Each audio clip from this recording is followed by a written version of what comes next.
Amigas y amigos, nos encontramos en Santa Fe de Bogotá. Lo que estamos viendo es solamente la parte norte de esta enorme ciudad. Se le llama también la Atenas latinoamericana por la cantidad de universidades, librerías y actividad cultural que hay en ella. Hoy vamos a conocer una historia fascinante, la historia de Clara Rojas, joven profesional que aspiró a la vicepresidencia del partido Oxígeno que presidía Ingrid Betancourt y que fue secuestrada junto con ella por las Fuerzas Armadas Revolucionarias Colombianas. Estuvo 6 años en la selva secuestrada, allí quedó embarazada, tuvo un hijo y finalmente fue liberada. El propósito de nuestro programa de hoy es conocer un poco de esa historia y conocer un poco de Colombia a través de ella. El 20 de febrero del 2002, el gobierno del presidente colombiano Andrés Pastrana, quien había negociado directamente con Manuel Marulanda, jefe de las Fuerzas Armadas Revolucionarias de Colombia, las FARC, frustrado ante el estancamiento de las negociaciones, declara el final de estas y ordena la retoma inmediata del territorio de la zona de distensión en el Caguán. El 23 de febrero el presidente viaja a San Vicente del Caguán, sede de las negociaciones. Clara Leticia Rojas González, candidata a vicepresidente del partido Oxígeno Verde, que presidía la franco-colombiana Ingrid Betancourt, decidió acompañar a esta en un viaje en auto también a San Vicente para mostrar su respaldo al alcalde de esta localidad que pertenecía al partido que ellas lideraban y que se sentía frustrado con el fin de las negociaciones. Camino a San Vicente, fueron secuestradas por la guerrilla. La decisión de acompañar a Ingrid también en el viaje a San Vicente de Caguán, que es donde finalmente la secuestran, nace más que nada de la amistad, más que de la prudencia o del raciocinio, ¿verdad? Sí, digamos que un poco de todo, hay un poco de elementos, digamos que también yo, digamos desde la experiencia que venía, también había, desde mi punto de vista, pues conocido el país, porque uno como abogado pues le toca lidiar en muchas áreas. Entonces digamos que joven o muy joven pude ir como quemando etapas, de manera que ya cuando tuve la oportunidad de ver un poco los toros no desde la barrera sino en la arena, me pareció que era o podría ser una experiencia interesante, y por eso en su momento pues decidí acompañarla a esa campaña a la Cámara de Representantes. El día antes que ocurre el secuestro, tú narras en el libro que había en tu mente, en tu espíritu, como una inquietud, como que si presintieras de que algo podía ocurrir. Bueno, estaba preocupada porque yo sabía que el terreno donde íbamos no era un terreno fácil. De hecho, pues ya había yo tenido la oportunidad de acompañar a Ingrid a ese tipo de viajes años atrás. Y ahí hago la mención de cuando fuimos a Puerto Asís, que era una zona que en su momento, tal vez 8 años atrás, había estado en conflicto, y habíamos ido básicamente a hacer como una visita humanitaria. Entonces a mí me pareció que pronto podría ser semejante, pero como no nos pasó nada, pues digamos que en esta segunda oportunidad tenía la misma preocupación que en la anterior, pero estaba relativamente confiada. Y ahí quizá fue mi error de valoración, porque nunca me imaginé que pudiera ser objeto de secuestro también. 9 de abril de 1948. El popular líder liberal Jorge Gaitán, con gran popularidad entre los pobres, fue asesinado en Bogotá. Los liberales acusaron al líder de los conservadores, Laureano Gómez, del asesinato. Esta situación degenera en violencia. Unas cuantas horas más tarde, la ciudad de Bogotá aparece en ruinas.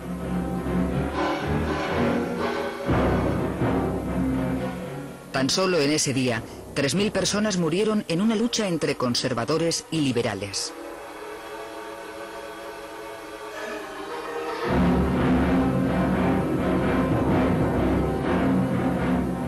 Aquí empezó la sangrienta guerra civil. Luego del Bogotazo, varios líderes liberales sufrieron el acoso de los conservadores que advinieron al poder y decidieron irse al campo a luchar con los campesinos por sus mejores reivindicaciones. Entre estos líderes estaba Manuel Marulanda, quien luego fue el fundador de las FARC. Pues nos interesa mucho saber, Clara, tu vida de niña, antes de que pasara toda esta experiencia, porque cuando tú eres apenas una niña, ya Manuel Marulanda, tiro fijo, ya era guerrillero, ya la guerrilla estaba funcionando en Colombia. Me interesa saber cuánto llevaba a ti como niña de lo que estaba sucediendo en el país.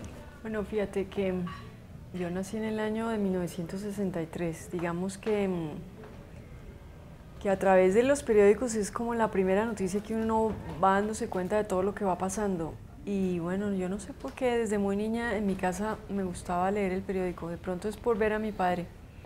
Y en esa medida pues uno se va como internándole en las noticias y en las cosas que pasan en el país. Digamos que yo tuve una niñez feliz, tranquila, una familia digamos que en términos generales normal. Le doy gracias a Dios por esa situación.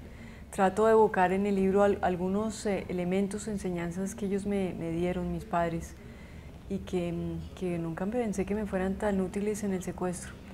De manera que, ¿qué es eso? Una niñez tranquila, gracias a Dios, y bueno, con elementos en la formación que me permitieron más adelante poder, digamos, echar mano para poder sobrevivir, ¿no? ¿Estudias leyes, verdad? Estudié Derecho en la Universidad del Rosario, que es una universidad muy tradicional aquí en Colombia.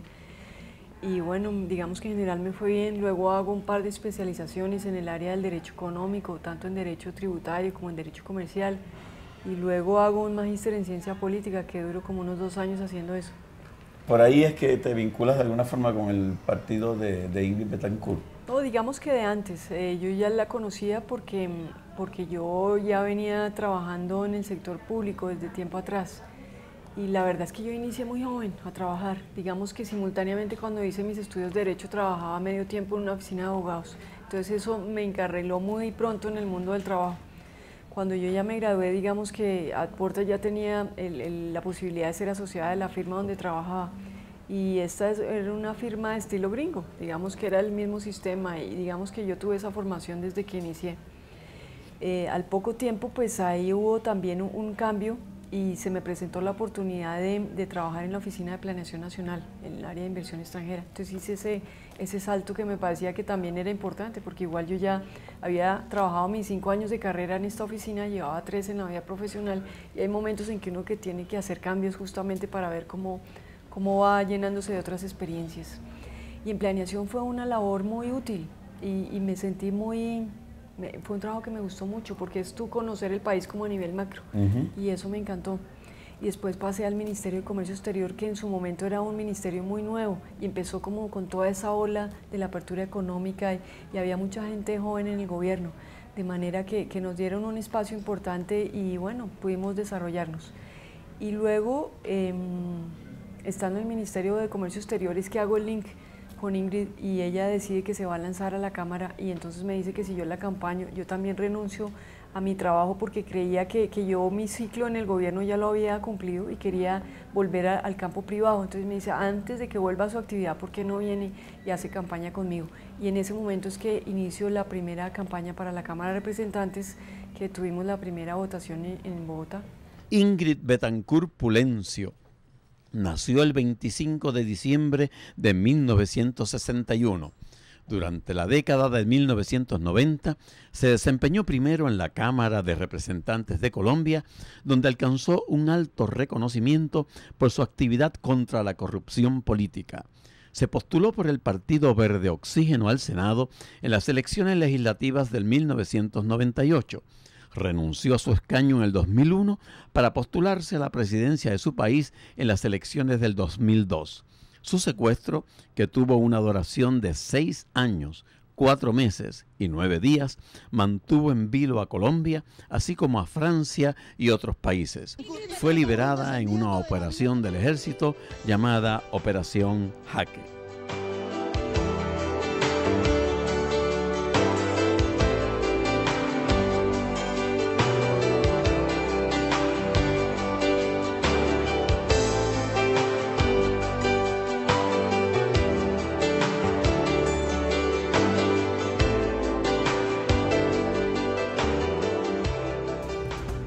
Pedro Antonio Marín, alias Manuel Marulanda o Tiro Fijo, fue el comandante y miembro fundador de la guerrilla de la FARC.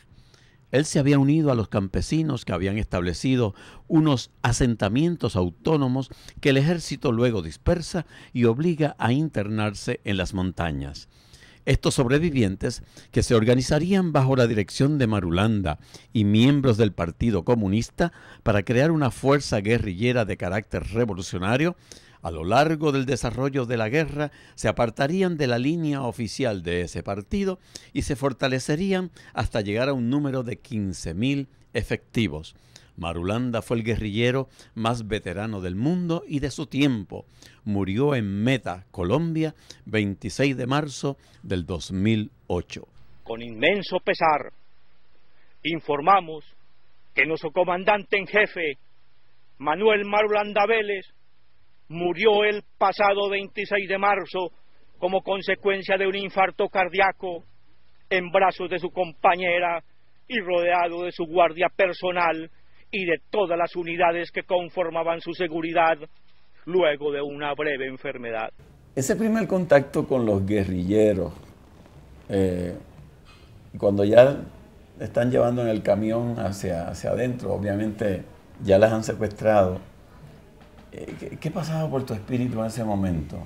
Pues me preocupaba porque a medida que íbamos, o sea, que nos iban llevando en ese carro, yo iba viendo que íbamos dejando como que la civilización detrás de nosotros. Cada momento nos iban adentrando más a la selva, hasta el punto que cuando llegamos a ese campamento, creo que ya después muy escasamente volvimos a que nos pusieran en otro carro para trasladarnos. Ya empezamos el camino en lancha, después a pie. En fin, cada vez el momento en que nos iban internando o los momentos que nos iban internando en la selva iban siendo más, se mantenían más a lo largo del tiempo, de manera que la angustia era enorme, porque ya era una situación como sin salida. Entonces era muy difícil, ¿no? Esa primera noche, tiene que haber sido terrible. Sí, tenaz, porque como que no alcanzaba a digerir qué era lo que me estaba pasando, ¿no? Y es un proceso, no es que sea una situación de un momento a otro, pero ese proceso de ir reencantando, Dios mío, estoy secuestrada, creo que es tenaz. Tú eres una mujer, pues, que obviamente es citadina, ¿no? Y anoche, mientras yo trataba de conciliar el sueño, trataba de identificar los sonidos de la ciudad, que uno los identifica, la bocina del carro, la sirena, el frenazo. Los sonidos de la selva tienen que haber sido totalmente desconocidos para ti, sí, y tienen que haber sido, en cierta forma, sorprendentes, ¿no? Claro, de hecho lo fueron, y fíjate, a pesar de que yo había ido al campo y participado en paseos y cosas para ir a fincas, pero el ruido de la selva es apabullante, especialmente en la noche. De hecho, hago todo un capítulo sobre lo que es la noche en la selva. El sonido de las chicharras a mí me parecía tenaz. Yo las había oído, pero esto sí era un coro del más grande que nunca había oído.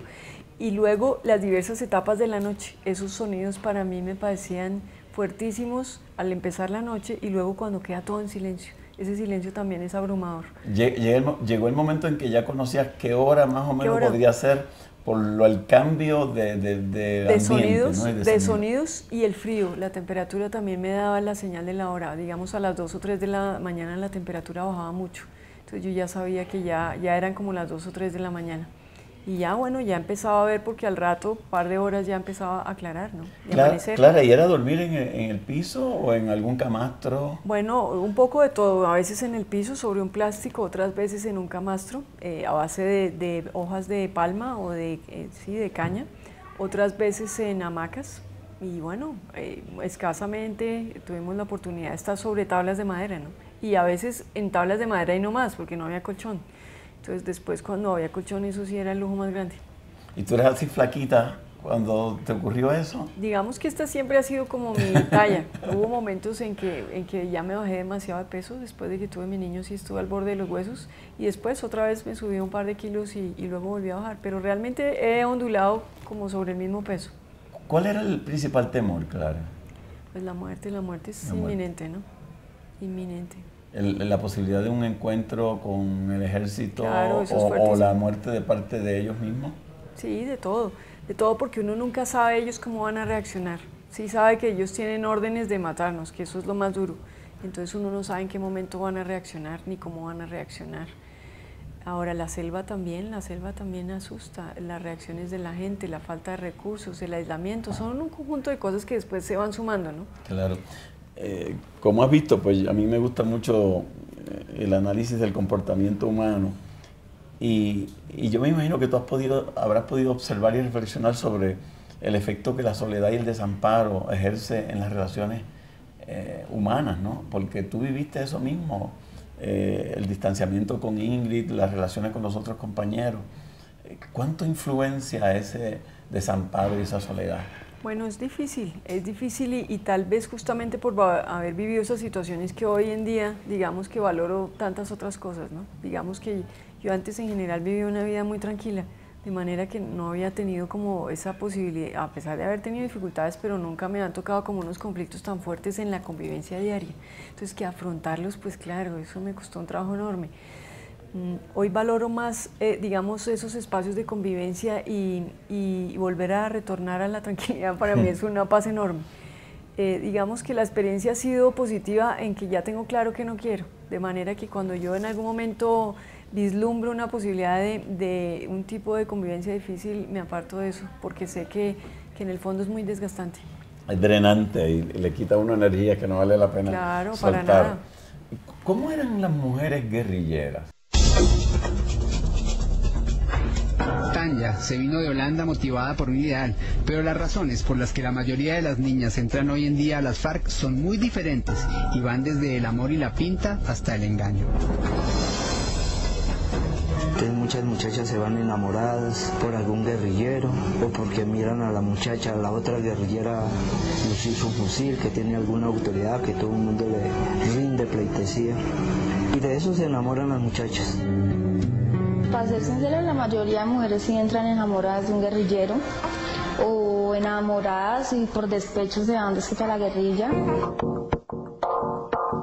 Pero ya en el campamento del que no la dejarán volver, la niña guerrillera se encuentra primero con que el amor no existe y segundo con que el sexo, la maternidad, la amistad y el día a día tampoco eran lo que ella esperaba. Estas son imágenes exclusivas de la escuela Delimiro González del bloque José María Córdoba de las FARC, y este es un curso de nuevos guerrilleros. La mayoría son menores de edad y muchos de ellos son niñas de no más de 14 años.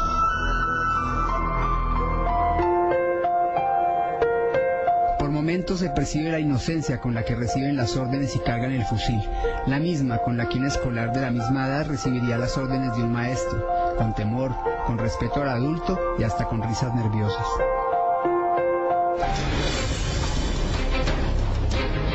Nosotros tenemos una norma que dice que de la edad de 15 años en adelante reclutamos ya en adelante. Ellas son Natalia, Andrea, María, y al igual que Dilma, todas ingresaron a las FARC de muy corta edad. Andrea de 14, Natalia de 13 y María de 15, Edilma de 12. ¿Y qué va a pasar con esos niños de la guerra, don Manuel? ¿Cómo que qué va a pasar? Pues van a estar en fila. Combatiendo. Claro, tienen que combatir porque es una norma. Bueno, son unas mujeres de mucho empuje, ¿no? A mí me sorprende. Me sorprende enormemente porque ellas, bueno, son militares en todo el sentido de la palabra. Andan con su, ¿cómo se llama? Con todo su arnés y su equipo militar y cumplen sus labores y, en fin, como muy apropiadas de su papel, lo cual a uno también a veces le preocupa porque es otro estilo de mujer. Yo nunca había tenido que relacionarme, básicamente aquí mi relación había sido con mis compañeras de colegio, compañeras de universidad, compañeras profesionales. Bueno, es otro el entorno y a pesar de que a veces hay competencia, digamos que nunca me había encontrado con ese tipo de dureza y de fortaleza, porque son ambas cosas, ¿no? Y son jóvenes, la mayoría, ¿verdad? Sí, la mayoría son jóvenes. Y fíjate, a pesar de esa, ¿cómo se dice?, muestra de dureza y de fortaleza, en los momentos más críticos fueron las que también fueron muy generosas, porque cuando hubo que prestarme la mano me la dieron y eso no les quitó nada. Claro. Como mujeres y bueno, no sé, una como de personas. Ellas se hace cargo de mi Manuel. Niño, claro, viene a cuidarlo. Y lo cuida, ¿verdad? Lo cuida, con, claro. con mucho amor y con mucho celo, ¿no? Bueno, por lo menos con cuidado. Yo no sé hasta qué punto amor, pero por lo menos sí hace su labor bien, ¿no? Sí veo yo que es una persona que es diligente en las tareas que tiene que desarrollar, que básicamente que es pues lavarle los pañales, darle la comida, llevarlo, no dejarlo que me lo piquen los moscos, en fin, pues cosas que implican diligencia, ¿no?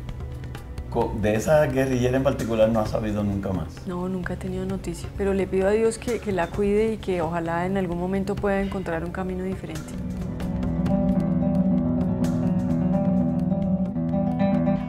manifiesto de las FARC. No más secuestros. No más secuestros. Que las FARC se comprometan a no secuestrar más y a liberar los secuestrados. Eso es una decisión que ustedes aquí pueden tomar. No más secuestros. Política de Estado frente al secuestro. ¿Cómo se explica que por otro lado, desde hace 5 años, tengamos 50 oficiales, tanto de la policía como de las fuerzas militares, pudriéndose en la selva como nosotros? Cuando Europa estaba en guerra y que hubo la invasión alemana, muchas personas podían vivir así. Otras decidieron pasar a la resistencia y jugarse la vida por sus ideales y sus principios. Y esto permitió que hoy en día ustedes, los hijos de esas personas, tengan libertad y tengan democracia. Es la misma razón. ¿En qué se diferenciaban Ingrid y tú en términos de estilos de personalidad? Bueno, en muchos. Yo lo que puedo decirte es que, digamos, lo que a mí me caracteriza. Yo tradicionalmente he sido una persona de pensamiento muy positivo y a veces pues eso también choca. Choca porque claro, si de alguna manera pues la otra persona no piensa que todo es tan positivo, pues hay choque, por supuesto, y eso no es solo con ella, sino me puede pasar con otras personas. Claro. Entonces son maneras de pensar que esas visiones cuando no se encuentran pues hay choque, eso es entendible. Hay veces que suele ser un poquito más difícil convivir con los seres humanos que hasta con los mismos animales, ¿no? Pero en la selva tuviste que lidiar con animales, con las hormigas esas enormes que tú describes, un jaguar o qué sé yo. Sí. Cuéntame un poco de eso. Bueno, pues que también hay que adaptarse, fíjate. A mí por lo menos me causaban un miedo terrible las benditas arañas grandes. Una picadura de araña, eso era lo que más le temía. Yo había visto unas arañas pequeñas, pero ya cuando vi la dimensión de las arañas me parecía que era horrible. Los alacranes no eran los chiquiticos que yo conocía, sino eran alacranes. Por eso te digo, esas hormigas... Y andaban por ahí cerca de donde tú dormías, ¿no? Todo. Entonces había que tener mucho cuidado. Entonces digamos que era tensionante incluso ir a dormir, porque sabía uno que en cualquier momento podían estar debajo de la almohada, al lado. En fin, son elementos en que uno pues tiene que estar muy alerta, porque incluso la picadura de un bicho de estos pues le puede a uno costar la muerte. Así en su momento sea muy doloroso, pero si no hay ni el suero, claro, ni la inyección, ni las medicinas para eso, pues puede ser gravísimo, ¿no? Claro, hay un personaje que a mí me llama mucho la atención, que es Martín Sombra. Martín Sombra fue el comandante de la FARC, que además de vigilar a Ingrid y a los 3 norteamericanos y a los políticos, tuvo que realizar la cesárea de Emanuel, el hijo de Clara. Fue capturado por el ejército colombiano en febrero del 2008 y se siente ahora abandonado por la guerrilla a la que perteneció. Porque parece como un personaje de estos de película conflictivos, con diversas características nada más, con variadas características. ¿Qué es lo primero que tú captas de este señor? No, pues me llama la atención porque digamos que su presencia al principio pues uno la rechaza justamente por toda su dureza. Dureza, sí, esa es la palabra. Pero fíjate, después del tiempo me llama la atención que él fue una persona que en mi situación personal se comportó correctamente, aunque parezca increíble. Él, cuando yo le fui a mencionar que estaba embarazada, él no me hizo ningún drama ni ningún reclamo. No, ¿qué necesita? Lo que yo pueda, aquí vamos a tratar de ayudarle. A mí esa respuesta me pareció increíble y esa la comento en el libro. Y nunca me hizo ningún tipo de coloración. Ahora, aquí no es que tenga ningún recurso, pero por lo menos los mínimos que tenía los dispuso para hacerlo. Y yo por eso lo reconozco, porque sin duda, pues claro, me salvó la vida. A los 8 años de edad, en Planadas, Tolima, Elí Mejía Mendoza entró a las guerrillas, pues su papá era compadre del entonces guerrillero liberal Manuel Marulanda. Hoy tiene 64 años y se declara el verdadero mejor amigo de Tiro Fijo, a quien llama papá. Por eso el jefe de las FARC le destinó los más importantes y delicados trabajos. El último de ellos, cuidar al grupo de secuestrados llamados canjeables. De esta última fase de su vida de guerrillero, guarda intactos recuerdos hasta ahora desconocidos. Recuerda que hizo de médico partero de Clara Rojas, a quien según asegura le practicó la cesárea que trajo al mundo a Emanuel en uno de los campamentos. El problema es que la señora ya era una señora de alta edad. Entonces, claro, es muy estrecha y para tener la criatura Y eso es un lío, ¿no? Entonces hubo la necesidad de anestesiarla y hacerle la cesárea. ¿Pero usted mismo hizo la cirugía? Sí, claro. Con ayuda de los otros pelados le rajamos y le sacamos la criatura. El pelado ya estaba muerto. Ese niño vino del otro lado ya.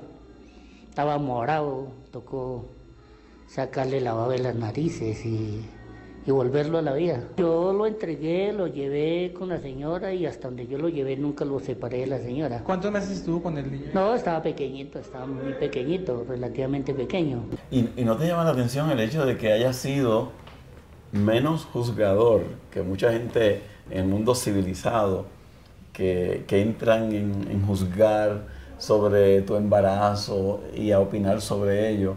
Y sin embargo, la actitud de esta persona me llamó la atención de que fue una neutral. Sí, yo me lo explico en partes porque son personas del campo y las personas del campo normalmente son más sencillas y no tienen tantos prejuicios y finalmente pues ellos hay limitaciones y situaciones sociales que no las llevan, como de pronto sí los podemos tener la gente en la ciudad. De manera que me lo explico desde ese punto de vista, ¿no? ¿Cómo fue la experiencia después? Creo que lo fuiste a visitar a la cárcel posteriormente. El año pasado, un par de veces. ¿Qué tal fue eso?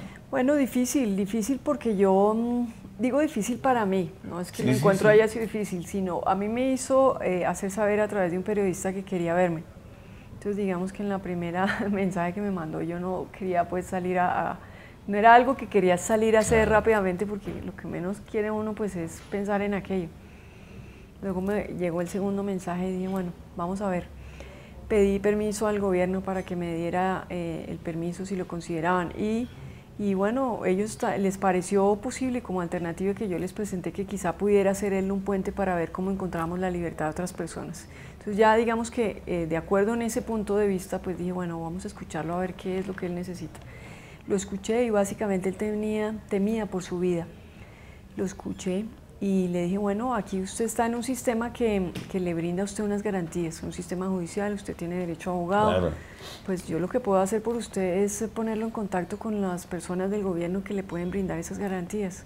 Él desconfiaba mucho del gobierno, quizá justamente porque siempre han sido opositores y por obvias razones. De manera que al principio no quería y se demoró mucho tiempo en querer establecer ese contacto, pero después él mismo quiso hacerlo. Y digamos que yo lo puse en contacto con el comisionado de paz y lo aceptó y creo que incluso entiendo que se sometió o pidió las garantías que en su momento se le podrían ofrecer. ¿Físicamente había cambiado? Claro, no era el mismo, porque una cosa es ver a una persona empoderada porque estaba con su traje militar, con sus armas, con su gente, y otra cosa es verlo totalmente disminuido en la cárcel, ¿no? Desde niño le dicen Martín Sombra y explica que el apodo obedece a un duelo a bala que a sus 11 años de edad tuvo que sortear con un guerrillero negro a quien le reprochaba el vicio de comerse asadas las orejas de sus víctimas. Yo le corregí al negro que no fuera puerco, entonces el negro me trataba mal, que no fuera metido, no era sapo. Y por ahí nos fuimos creando problemas. Entonces yo le dije a mi papá que yo iba a arreglar el problema con el negro. Mi papá dijo que no porque yo era un niño y después el negro me mataba y tenía que matar el negro. Pero las broncas siguieron, entonces después de eso Golondrina me dio permiso para irnos a duelo y eso, así fue el problema con el negro. Cuando el negro bajó el perilla yo ya le había metido 2 tiros con un charpio y allí me pusieron el nombre que porque iba a ser rápido. Siempre desde niño me he acostumbrado a llevar mis situaciones como deben. Yo lo único que le tengo miedo es a la bronca de un niño, un escándalo de una mujer y el mordisco de un perro. Ese contacto con el mundo exterior a través de la radio, ¿qué significaba para ti? Vital. Yo creo que es totalmente vital. Yo nunca me imaginé que la radio fuera tan importante en la vida de un ser humano. De hecho, fíjate, yo me consideraba una mujer informada. Lo que más hacía era leer el periódico, leer las revistas, ya tenía acceso a internet, veía televisión. Pero digamos que el radio me gustaba ponerlo en el carro para oír música, pero no eran las noticias el canal que usaba a través de la radio. Pero cuando yo oí la radio, en el secuestro para mí se me abrió un mundo totalmente diferente. Así solo los escuchara 5 minutos diarios, claro, me daban tanta información y eso me nutrió tanto por tantos años, que eso fue lo que me permitió hoy, o el día que volví, restablecerme a la vida prontamente. Claro. Y si yo no hubiera tenido esa mínima información, no hubiera podido tener como un seguimiento de lo que estaba pasando en el mundo exterior, ¿no? ¿Y la voz de tu madre en algún momento a través vital, de la radio? Vital porque cuando uno oye a la mamita es algo eso es algo como llegar al cielo, ¿no? Las acciones que tomaba, por otro lado, la familia de Ingrid, su mamá, que eran muy activas, con una particular forma de ser, ¿en algún momento ayudaron o perjudicaron la liberación de ustedes? Pues digamos que yo nunca he querido juzgarla, ¿cierto? Porque he entendido que pues es que el dolor es difícil de manejar. Digamos que yo entiendo que desde su perspectiva de madre hizo una cantidad de acciones y trato de las cosas positivas que también las tuvo, pues valorarlas. Y más allá de eso, pues no quiero entrar en más juicios de valor porque me parece que no me corresponde. ¿Cómo manejabas la ansiedad, la incertidumbre? Bueno, y acopio de mucha fortaleza y de mucha energía. ¿Por qué? Porque hay que tratar también de gastar el tiempo o de usarlo de una manera constructiva. Entonces trataba de hacer rutinas. ¿Qué rutinas tenías? Bueno, me levantaba temprano, me aseaba, ¿no? Lo mismo que haría en la vida normal. Y dije, ay, yo espero en algún momento recuperar mi libertad. ¿Qué es lo que haría? Pues claro, levantarme temprano, asearme, asear el sitio donde estaba. Cuando pude leer, leí, cuando pude escribir, escribí, cuando pude pintar, pinté, cuando pude bordar, lo hice. Cuando ya no tuve ningún recurso, pues lo que hice fue pensar en hacer tablas de multiplicar, pensaba en mi hijo, dije, le voy a tener que ayudar con sus deberes, tengo que estar como al día, hacer raíces cuadradas, evocar momentos lindos que yo había tenido con mi familia, en fin, sacar toda esa imagen de archivo que yo tenía de tantos años y recrearlo en la mente y nutrirme a través de eso. Oye, pero eso requiere una fortaleza mental y espiritual extraordinaria, que posiblemente ni conocías que la tenías. Es posible y le doy gracias a Dios, porque claro, también tuve momentos muy difíciles, pero trataba de a pesar de sentirme deprimida, pedirle a Dios, ay, no me deje llegar tan abajo, y como que volvía y subía, y claro, lloré y sufrí, pero trataba de volver a subir y pensar, y en el mayor tiempo, gastar el tiempo de manera productiva. Cuando veo con el paso de los años la resultante, que es que casi al día siguiente yo ya estaba, o el mismo día, en condiciones de poder interlocutar con la gente, digo, Dios mío, ¿en qué momento me diste esa luz para yo poder haberlo hecho y no desfallecer de escribir, de caminar, de trotar, en fin, todo eso cómo me ayudó? La lectura de la Biblia, ¿qué tal fue para ti? Sí, no, fue increíble porque eso es un viaje exótico, quizás solo lo haya hecho una vez en mi vida, no sé si lo vuelva a hacer. Pero la oportunidad de leer la Biblia, como se lee un libro normalmente, me dio otra dimensión de la Biblia. Y bueno, pues creo que fue muy importante para mí, fue una enseñanza fundamental. Y después simplemente la volví a retomar por capítulos, en lo que yo creía que me fuera más útil. No me la sé de memoria, por supuesto, ni me sé los capítulos, ni cuál viene uno primero y otro después, no. Pero fue vital en mi vida. Esa capacidad tuya de concentrarte y mantenerte enfocada y en cierta forma centrada, ¿podría crear en algún momento resquemor en otras personas que a lo mejor no tenían esos recursos para manejarse? Es posible, pero de alguna manera yo también sentí que le sirvió como paradigma en algunas cosas, así no lo reconocieran, pero también les llamaba la atención. Claro. O sea, de alguna manera era algo que los decía, bueno, pero ¿cómo así, no? Yo soy consciente de eso, ¿no? O sea, sí, en algunos momentos era como piedra en el zapato, pero yo creo que en muchos momentos también me agradecían, ni siquiera que tengo esta piedrita ahí. En abril del 2006, el periodista colombiano Juan Enrique Botero, el que da a conocer de que estabas embarazada, y posteriormente en el libro y en tus presentaciones públicas has tomado una decisión que a mí me parece muy valiente y que te honra, de no dar esos detalles posiblemente morbosos que a la gente le interesa saber sobre cómo quedaste embarazada, porque has querido guardar eso para ti y para tu hijo. ¿Tu hijo ya te ha preguntado? No, digamos que todavía está muy pequeño. Y bueno, yo creo que en su momento me preguntará y yo esperaré, pero fíjate, me he dedicado es como a vivir el momento presente. Yo igual del secuestro ni hablamos. Tangencialmente él a veces me oye que escribo un libro, que la gente me pregunta, que doy entrevistas, en fin. Pero más allá de eso, vivimos es más su vida, más la nuestra en lo normal, ¿ves? Y yo creo que eso es vital, es darle confianza a él para que pueda vivir, para que pueda seguir adelante. Ahorita lo más importante es que él entre, bueno, ya está en su colegio, que siga estudiando normalmente, porque bueno, hablarle de un niño del secuestro de 5 años, claro. Si para uno es difícil, imagínate que para él, ¿cómo podría ser? Ese es un secreto que has mantenido como un tesoro para ti y también para tu familia íntima, o ni aún con tu familia íntima lo has compartido. Bueno, digamos que me reservo también esa respuesta. Okay. Muy bien. Para una mujer normal, estar encinta, aún en la ciudad, y estar trabajando, es sumamente tedioso, ¿no? Porque vienen ¿verdad? Los achaques y todo. Yo no me puedo imaginar cómo era tú estar encinta en la selva con las caminatas de cambio de campamento. Tiene que haber sido muy, pero que muy difícil, ¿no? Sí, no, fue difícil, fue tensionante porque había una situación nueva. Fíjate, tu cuerpo empieza a cambiar y tú no sabes qué te está pasando. Creo que eso fue lo más duro. Entonces es como interiorizar mucho lo que está pasando. Y bueno, había cosas, digamos, buenas que yo tenía, que era que había tenido buena salud. Entonces eso me ayudaba. Ya para esa época tenía buen estado físico. Yo había sido buena deportista, pero digamos que esos 2 primeros años de cautiverio con esas caminatas me dio tiempo para sacar de nuevo mi estado físico. Y eso me ayudó, fíjate, durante el momento del embarazo. Y yo seguí caminando, creo que hasta el último momento, el día anterior, seguí haciendo caminatas cortas ya, porque estábamos ya en el último momento, estábamos en un solo sitio, pero caminaba 20 minutos o media hora por la mañana y media hora por la tarde, porque parece que cuando una mujer está embarazada se le inflaman los pies. Entonces yo no fui la excepción en ese punto y tenía que descansar, pero sí caminaba, en fin, trataba de mantener un ejercicio físico que creo yo que me ayudó mucho, ¿no? Parece realmente simplemente increíble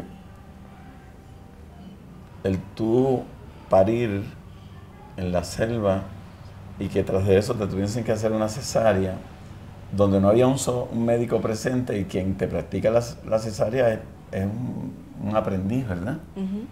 Es como un milagro. Sí, por supuesto, es totalmente un milagro. Aquí obró Dios por sobre todas las cosas, porque hay muchas cosas que uno pensaría que no pudieran coincidir y fíjate que coincidieron, ¿sí? Cuando uno menos lo pudiera pensar, de manera que sí, yo lo primero que hago todos los días es darle gracias a Dios, a la Virgen por estar viva, por darme la oportunidad de vivir, de estar aquí, de hablar con ustedes, todo. Comunicado de las FARC reconoce que niño protegido por bienestar familiar sí es el hijo de Clara Rojas. Eso es absurdo. No tiene ni pies ni cabeza, ni nadie va a creer eso. Ministros critican afirmación en la que el secretariado de las FARC dice que el gobierno tenía secuestrado a Emmanuel en Bogotá. Son bufones, terroristas, asesinos. La guerrilla tampoco habla de los maltratos que sufrió el niño durante el secuestro. Para seguir engañando, porque encuentran a incautos. Canciller colombiano pide comprender situación de nuestro país y dijo que las FARC engañaron a comunidad internacional. Comunicado de las FARC también ridiculizó a canciller de Venezuela. Ayer había protestado porque Fiscalía no facilitó tomar pruebas de ADN a Emmanuel. Horas más tarde, las FARC reconocieron que el niño sí estaba en Bogotá. En Caracas, familiares de los secuestrados esperan pronunciamiento del presidente Chávez sobre operación humanitaria y liberaciones de secuestrados. En segundos, información en directo. Prensa internacional ya habla del engaño de las FARC. Critican que armaron toda una estrategia para entregar un niño que no estaba en su poder. Le hemos pedido a la Cruz Roja Internacional, en presencia de los delegados humanitarios, que con el apoyo del gobierno de Venezuela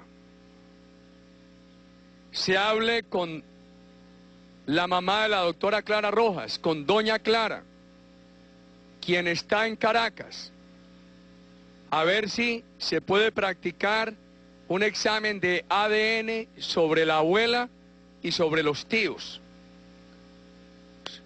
para ratificar o descartar esta hipótesis. El nombre de Emmanuel, de la misma forma que el nombre de Clara Leticia, tienen unos significados.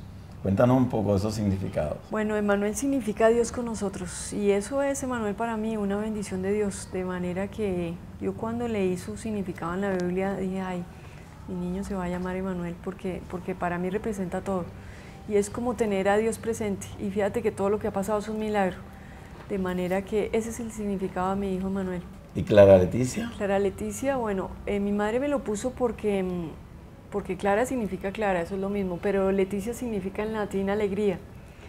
Y bueno, parece que yo fui una alegría para mi familia, porque soy la única mujer después de 4 hombres varones.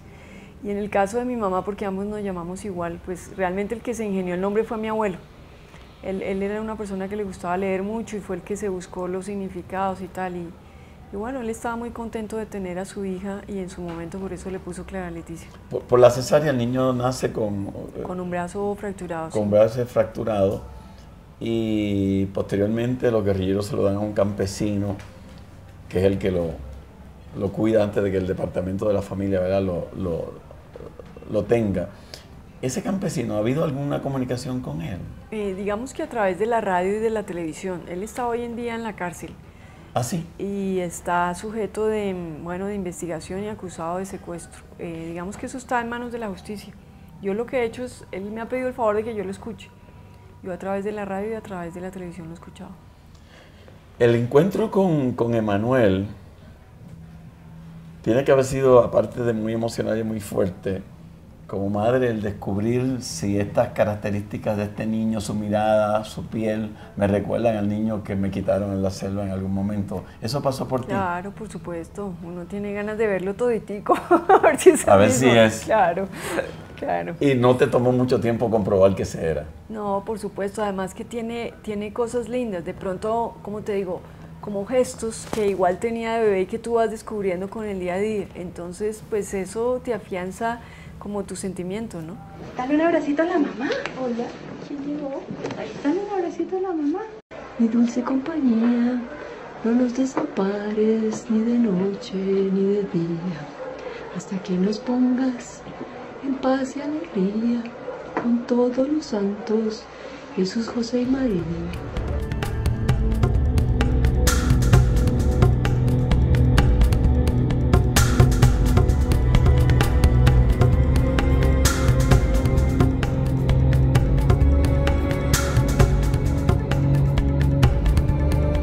Las heridas emocionales que se recibieron en ese cautiverio, ¿cómo has podido irlas sanando? Mira, digamos que parte de esas heridas yo las empecé a sanar desde que estaba en cautiverio. Te voy a explicar cómo. Digamos que yo me visualicé en libertad y dije yo, tengo que cuando vuelva tratar de restablecerme lo más pronto posible y lo quiero hacer por mi hijo. Claro. De alguna manera, si él me ve una mujer resentida o todos los días con la misma cantaleta, ay, mira que yo viví esto, que yo viví la otra, pues eso es insoportable. O sea, que te has distanciado del papel de víctima que tanta gente le gusta abrazar en circunstancias como esta. Sí, de hecho yo hoy no me siento víctima, a pesar de que a veces me invitan a cosas y tal. Bueno, asisto porque sé que hay que hacerlo, pero hoy yo no me siento víctima, sí fui y reconozco esa situación, pero hoy soy una mujer libre, claro, con todos los desafíos y problemas que tiene cualquier ser humano, ¿cierto? Claro. Y el otro día me preguntaban, Clara, pero bueno, la vemos bien, pero a usted no se le salta el genio. Le dije, claro que se me salta igual que a todos, si soy humana, por Dios. Para mucha gente, perdonar a alguien que te abandonó o perdonar a alguien que te dijo una palabra fuerte será ser difícil. Sin embargo, en tu caso tú has tenido que trabajar el perdón de cosas muy, pero que muy grandes. Sí. ¿Cómo ha sido ese proceso también? Digamos que el libro me ha ayudado a tomar distancia y me ha habido como 2 cosas que he puesto en la balanza. He querido, desde los momentos que tuve en reflexión en el cautiverio, pensar en que necesitaba abrazar la libertad y que para eso necesitaba también dejar algo atrás cuando saliera del cautiverio. De hecho, si tú analizas, creo que la única persona que salió sin moral de todos fui yo. Yo salí dichosa a botarlo. Ni siquiera en el último momento lo llevo. ¿Por qué? Porque para mí era el significado de dejar todo eso atrás. Digamos que lo estaba pensando yo, aquí nada se me pierde, yo donde voy encuentro todo, no necesito nada. Ese era el sentimiento que yo tenía, dejar todo atrás.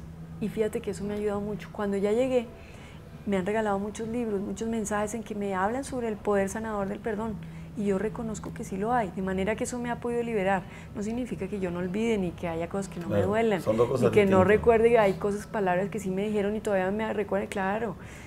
Pero igual, mi actitud es de querer superar aquello y eso está por sobre todas las cosas. Y lo hago porque me parece que tengo que brindarle a mi hijo la posibilidad de tener una mamá normal. Claro. Eso me motiva enormemente, ¿ves? Porque yo también tuve una mamá normal y sé lo que eso significa, de tener uno alegrías en la casa. Yo creo que para un niño eso es lo que más a uno le da tranquilidad, poder tener alegrías y poder, es la única manera como uno alberga el futuro con esperanza, ¿no? Tú has tenido la oportunidad de ver la FARC desde 3 aspectos distintos. Uno, desde el colombiano normal, antes de conocerlos directamente allí y posteriormente al secuestro. ¿Qué visualizas de lo que hace la FARC y de qué puede ocurrir para que haya una solución a ese conflicto? Bueno, digamos que hoy mi visión sobre ellos es totalmente diferente a la que tenía antes de que me secuestraran, ¿cierto? Yo antes los veía casi que desde un punto de vista intelectual y a ratos utópico, porque uno a ratos como que en alguna manera les da un beneficio, digamos, no es de inventario, sino como algún margen de duda. Oiga, ¿será que de pronto hay alguna reivindicación que ellos tengan? Bueno, como que les da un espacio para sus luchas, desde el punto de vista intelectual, ¿cierto? Cuando ya uno ve la situación que está secuestrada, dice, pero ¿cómo así que van a secuestrar gente? ¿Eso qué justificación tiene? Eso no tiene ninguna justificación política. Sí, a mí me parece que son unos dinosaurios totales, oye.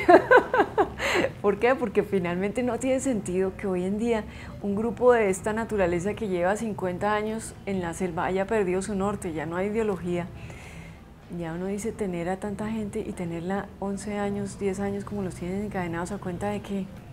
Hoy mismo, en este instante, mientras hablamos, hay personas secuestradas, claro, pasando posiblemente la misma situación que te pasa. Y quizá peor, porque fíjate que ellos tienen cadenas por muchos años. No han tenido como esa oportunidad de poder reencontrarse con su familia como lo he tenido yo. De manera que, claro, si tú me preguntas hoy en día cómo los veo, pues con la necesidad de que se replanteen su modus vivendi. Es un llamado, cuando yo digo dinosaurios también se lo digo con respeto, no es ni por mayor, ni por agraviarlos, no. Todos hemos dicho aquí que tenemos algo de dinosaurio. Sino simplemente es invitarlos a repensar las cosas, es que no se justifica tener a las personas secuestradas por tanto tiempo, y más bien que ellos piensen que esta Colombia es de todos, y la única manera de construirlas es a punta de compromiso, ¿no? El éxito de tu libro es innegable, a mi entender, por la honestidad con la que tú te manifiestas en él, pero también por la capacidad descriptiva que haces de todos los escenarios por los que pasaste.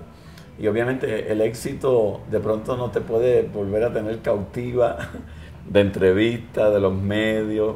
¿Cómo te has sentido en esa etapa? Bueno, yo soy consciente, fíjate, de eso, y a mí me gusta también utilizar mi tiempo, de manera que me he comprometido durante cierto tiempo, y bueno, lo voy a hacer, y hasta que ya cumpla mis compromisos, pero yo creo que en un par de meses ya podré volver a estar otra vez en constante sana paz. ¿Veremos una película de tu vida? Bueno, vamos a ver, eso todavía está en el tintero, vamos a ver si de pronto algo cuaja. Muchas bendiciones y muchas cosas buenas, y mucha paz y mucha alegría. Mil gracias, mil gracias. Todas las cosas no son otra cosa que esa manifestación de lo primitivo. Y entonces el último trabajo que yo hice otra cosa.